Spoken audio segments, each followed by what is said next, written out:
जहां तक तारिक अहमद जी, इंडिया की बात विरासत में आपको मिली है राजनीति, जवाब दीजिए वरुण पुरोहित जी को।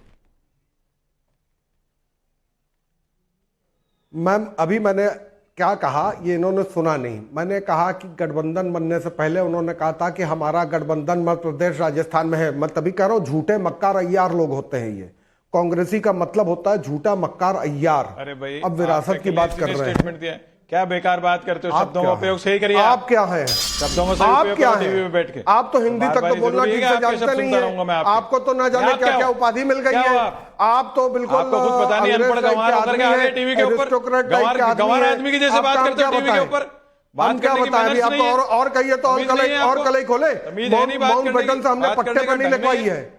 हिंदुस्तान को हमने पट्टे पर माउंट बैटन से या क्वीन एलिजाबेथ से नहीं लिखवाया था जो आपने कर रखा है। बात करने की हम लोग मेहनत करते हैं, डेली कुआं खोदते हैं, डेली पानी पीते हैं। आप लोग की तरह नहीं है, मत करो। आप लोग की तरह नहीं है सर। तभी मैंने कहा कि झूठे मक्कार अय्यार आप लोग हैं भैया, क्योंकि आपने फिर नहीं सुना। फिर आपने वही बात कही, आपने फिर वही बात कही विरासत में मिला है। अरे भाई आपको क्या मिला है? आपको कौन सा पहाड़ खोदा था? आपने अपने ऊपर करो। आपने कोई पहाड़ खोदा था? शब्दों की मर्यादा जरूरी है, लेकिन विरासत में पुरोहित जी आप कह रहे हैं अगर अखिलेश यादव को मिली है तो फिर ये सवाल तो समाजवादी पार्टी राहुल गांधी पर भी उठा सकते हैं। खैर, मैं एक बार शलभ मणि त्रिपाठी जी आपसे पूछना चाहूंगी ये कि ये सवाल जो उठता है बार बार चीन को लेकर और भारत के बीच में, इस पर सच्चाई क्या है? और क्या यह सही नहीं है कि चीन के साथ हमारा जो ट्रेड डेफिसिट है बढ़ रहा है? सवाल ये उठाते हैं कि चीन को जो अगर जवाब देना है तो वो पूरी तरह से दिया जा रहा है या नहीं? देखिए, मुझे लगता है कि ये पूरी दुनिया ने देखा है। हमने क्या इसके पहले चीन के साथ खोया है इतिहास में, मैं उसमें जाना नहीं चाहता क्योंकि जाऊंगा तो पॉलिटिकल डिबेट उस पर शुरू हो जाएगी। लेकिन हमने देखा है कालखंड में कि चीन कितना हम पर मजबूत पड़ने की कोशिश करता था। लेकिन क्या ये भी नहीं देखा कि चाइना ने लाख छुपाया हो, चीन ने लाख गुमराह किया हो दुनिया को। लेकिन उनके भीतर से मीडिया रिपोर्ट्स निकल कर आई कि किस प्रकार से भारत ने चीन को इस प्रकार का जवाब दिया है कि उनको अपने सैनिकों की लाश तक छुपानी पड़ी। किस प्रकार का हमारे रणबांकुरों ने, हमारे सैनिकों ने जवाब दिया, हमारी सेना ने जवाब दिया। व्यापार के क्षेत्र में जितनी चोट चाइना को लगी है, आप उसका नतीजा देखिए कि प्रधानमंत्री जी ने कितना उसको लेकर काम किया।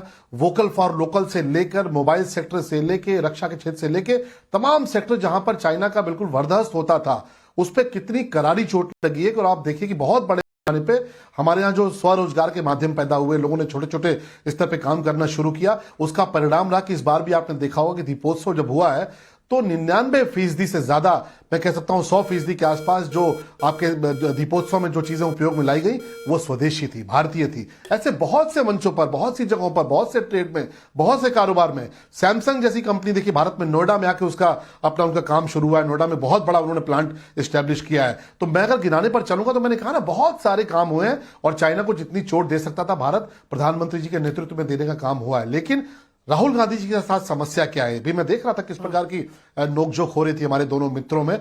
समस्या क्या है कि राहुल गांधी जी का जो नेतृत्व है उसको स्वीकार करने के लिए कोई तैयार नहीं। और संभव कैसे है? वो इसलिए भी स्वीकार नहीं है कि जो व्यक्ति अमेठी में अपनी दी हुई थाती हार जाए। अमेठी की सीट को नाविका जी आप भी जानती हैं, बहुत सीनियर है, आप तो फील्ड में मुझसे सीनियर रही हैं, कि अमेठी में ये कहा जाता था कि कांग्रेस का जाके कोई नॉमिनेशन भी कर देगा, लोग जाकर वहां गांधी परिवार के नाम पर वोट चले आते हैं और अमेठी की सीट जीत जाते हैं। राहुल गांधी जी किस प्रकार वहां चुनाव हारे।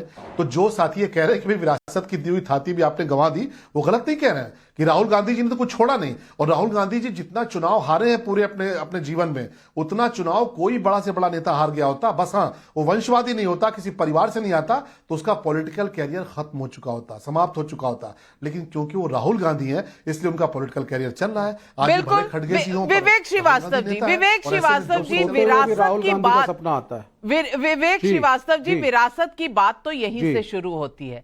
जब विरासत की बात कही जाती है अखिलेश जी के लिए, तो क्या राहुल गांधी जी को भी तो ये उपाधि विरासत में ही मिली है?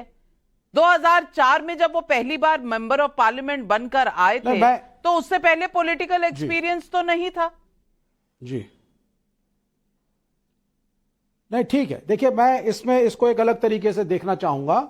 सबसे पहली चीज है, शब्दों का मैं खंडन करूंगा। मेरे माननीय प्रधानमंत्री हैं और प्रधानमंत्री हैं। आपने बहुत से लोगों का उदाहरण दिया, नाविका जी, और कहा कि अब शब्द तो और लोगों ने भी कहे हैं, लेकिन मोदी जी हमारे प्राइम मिनिस्टर हैं। चाहे हम उनको अपोज करते हैं, उनकी पॉलिसीज के खिलाफ हम धरने प्रदर्शन करते हैं, तो हमारी ये उम्मीद है कि प्रधानमंत्री राजधर्म को अपनाएं और भाषा पे संयम रखें। और राहुल गांधी भी एक सीनियर नेता है और एक बड़ी पार्टी के नेता है भारत के प्रजातंत्र के अंदर। ये पहली बात। दूसरी बात, अब देखिए, अगर हम इस पे आ जाते हैं INDIA के ऊपर, जैसे कि आप बात कर रही थी, हमें मानना पड़ेगा, जो हमारा घटक दल है, हम लोग मानते हैं कि कांग्रेस एक बड़ी पार्टी है और उसका सेकुलर पॉलिटिक्स के अंदर 1947 से लेकर के आज तक एक बड़ा योगदान है।